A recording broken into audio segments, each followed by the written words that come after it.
Mortgage Studios on location today. We're in downtown Philadelphia at the Convention Center. Perloff, everyone getting set for Army-Navy tomorrow. We're in your hometown. Yeah, this must be very special for you. It's like being with royalty in this town. I feel it. Yeah, you, Brian Dawkins. People are afraid to come up to me and pretend they recognize me here or something because we've been walking all over the city and no one said anything. But it's just sort of, they give you space here for a local legend. You know, that's why it's so chill in Philadelphia. You know, It's a great place to be. And this is an incredible venue, and obviously leading up to one of the most special and enduring rivalries that we have in college football is Army-Navy. We're going to get so much into the history of that, what it means both then and now. But Perloff, while you and I have a moment here before our cavalcade of guests, we got to talk about what we saw last night. Did you call it or what? I'm giving you full credit. You said Baker would have a moment. He had the game of the year. When I said I thought Baker would have a moment, I thought they'd be down 31 to 17, and he'd throw a sweet touchdown pass to cover or something. Not that kind of moment, Maggie. That was one of the craziest games. I know it didn't mean much, but it's one of the most dramatic, craziest moments in recent NFL history. Well, it meant a lot to the Raiders. It basically sunk any kind of playoff hopes that they had. And so all credit to Baker Mayfield. I mean, what he and McVay and the offensive coaching staff were able to do, and everyone on the offensive side of the ball, they got him ready for a game in less than 48 hours. I mean, it is really unbelievable. We've never seen anything like that, especially from the quarterback position. And he was excellent. There's no other way to put it. He was 22 for 35, 230 yards and 1 touchdown. They win the game. Can I, for a moment, though, just pump the brakes a little bit on the Baker Mayfield redemption story? What? No. Don't do it, Maggie. The Raiders really had to help them out last night. There were moments, the last 2 touchdown drives that Baker Mayfield led to win the game. They score 14 points in the fourth quarter. Obviously, dramatic comeback.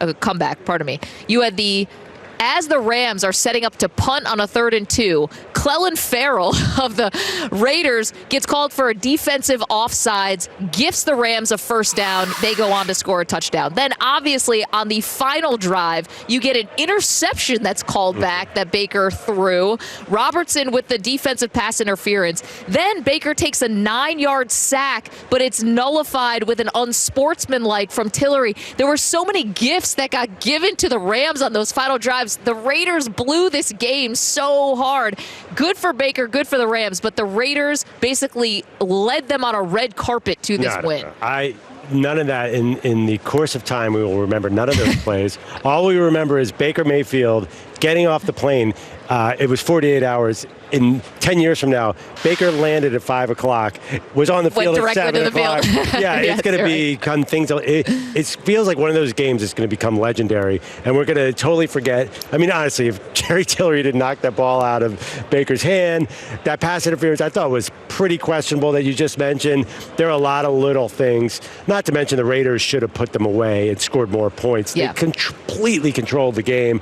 But I have to be honest, I was shocked, not at the game-winning drive, but just when Baker got out on that field and his first 3 or 4 passes were total dimes. I know. I was like, wait a second.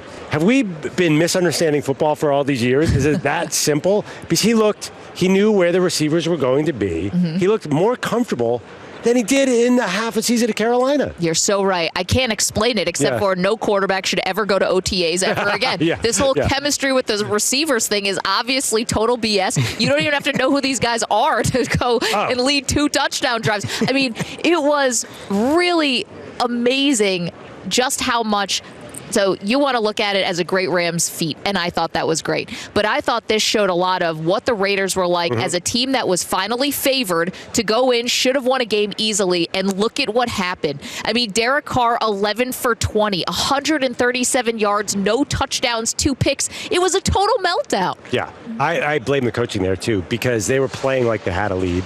Thought they had the game won. Their defense was completely shutting down Baker Mayfield and the Rams. I mean, that's the thing. Like, Baker Mayfield did not have this huge 500-yard game. A lot of those yards he got were on the last drive.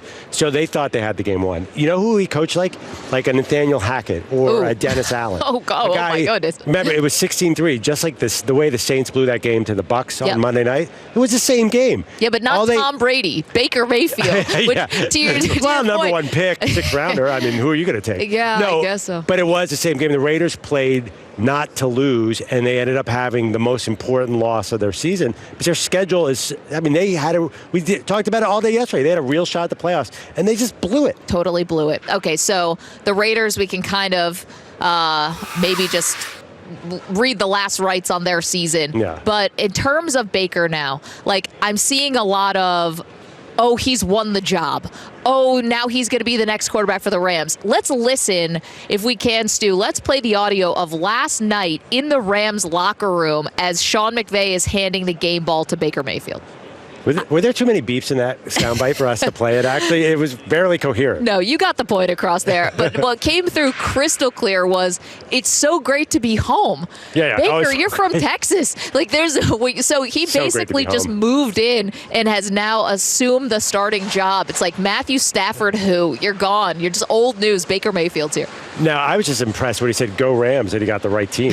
That was an impressive feat. Yeah, and the whole thing didn't make any sense. After the game, the Amazon crew asked him, did you see this coming? He's like, see what coming? He looked like he was in a complete whiteout, like it was a dream or something. Well, he's got to stop headbutting people without a helmet on. Well, maybe it was a complete whiteout. Yeah. But it's funny. Baker had so many negative storylines this year. It imploded last year in Cleveland. They put no value on him, brought in Deshaun Watson. Abject disaster in Carolina. In fact, Sam Darnold is playing better than him. That's how bad it is. This is one of the most unexpected things, except that I know you're saying there's no future there, but you can see that he obviously fits this offense in a way. So Baker's best year was with Kevin Stefanski, who comes from the Gary Kubiak offense, who comes from Mike Shanahan. McVay comes from the Mike Shanahan offense. Of course. And Baker had a great line. He's like, I had so many different offensive coordinators in Cleveland that I knew I could pick up a new offense like that. Yeah. It seems who knew like that would help you? Brown's dysfunction. It's his type of offense. Basically, play action, throw the ball about 14 yards downfield. He can do that. Yeah. The question is, can he do it consistently? I know this is crazy, Maggie. I think he can. Don't do it. I think he can. No. I think he would fit with Sean McVay. I think if Matthew Stafford is not healthy moving forward, there's a chance that Baker Mayfield has a long run in L.A. Okay, you are falling into the trap. I know. It's the Baker bump. It's the Baker Mayfield. Every time his back has been against the wall. This is someone who has somehow tricked everybody into thinking he's an underdog when he was the first overall pick in the draft because 10 years ago he was a walk-on. Like, obviously, everyone caught up. He wasn't really a walk-on, by the way. Even that story's kind of a little bit gray area. But he's convinced everybody that he is this scrappy underdog. So every time his back is against the wall, he comes out with a great performance. But I'll ask you, is it going to look like this next week? Is it going to look like this in 2 weeks? We saw a version of Baker Mayfield last year, and this year I blamed it on the shoulder last year, but I can't blame anything on what's going on, what happened in Carolina. That was just outright bad. Could a change of scenery push him back as the number one overall pick and playing like that guy from 2018? I just don't see it. You're asking too much. It's a mirage here. All I want from him is to be Matt Schaub. Matt Schaub, who had all those yards in Houston. The guy, Kubiak. How many straight games did Matt Schaub have with a pick six? It became like a that was the running end of his joke. Career. But that's, I think, was with a new coach. Matt Schaub had 4,500 yards one season under Kubiak. Right.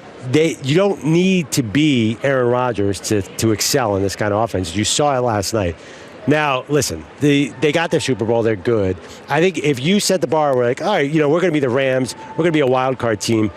I think Sean McVay and Baker could do that. I don't think they're going to get him the Super Bowl with like Aaron Donald and Matthew Stafford did. But honestly, Maggie, if Matthew Stafford, we're reading about his injury, could be really bad, what's the future of this team? It's not like there's not opportunity here. Well, looking at someone like Baker is probably going to be the way they go if we assume that Matthew Stafford has injuries that are so career-threatening that he's going to have to step aside. It's not coming from the draft, and you're so all in anyway. This team needs so much. I think if Baker were to be the quarterback of this team next year, you're looking at Baker being the quarterback of a rebuild. And like a bridge quarterback? No, I'm thinking a rebuild. Like maybe, I guess if Cooper Kupp is healthy, then you always want to be going for it. But think about what the Rams are. They're an extremely top-heavy team, doesn't have a lot of depth. They have a lot of regenerating to do here. And maybe Baker, if you want to call it bridge, I might call it more of a rebuild, though. Yeah, that's sort of, I think we mean the same thing, bridge until you get the future quarterback in there. Yeah, I'm so just being fooled by last night. There's a chance that there's some magic with McVay and Baker to be good. not Super Bowl good. No. You know what? Did you see when I was talking about it in yesterday's show? It made no sense that Baker was going to come out and do something. But you just had this slight feeling that Baker might come out and do something. You want something I've learned about football this season between what happened with Jeff Saturday when he took over 6 days before a game and, oh, by the way, also beat the Raiders. I mean, this one was worse than Jeff Saturday. If you're ranking bad Raiders losses, losing to Jeff Saturday 6 days after he took the job versus losing to a quarterback who got off the plane 48 hours ago, I'm going to go yesterday was worse. I agree. Fittingly nail in the coffin for the Raiders, too.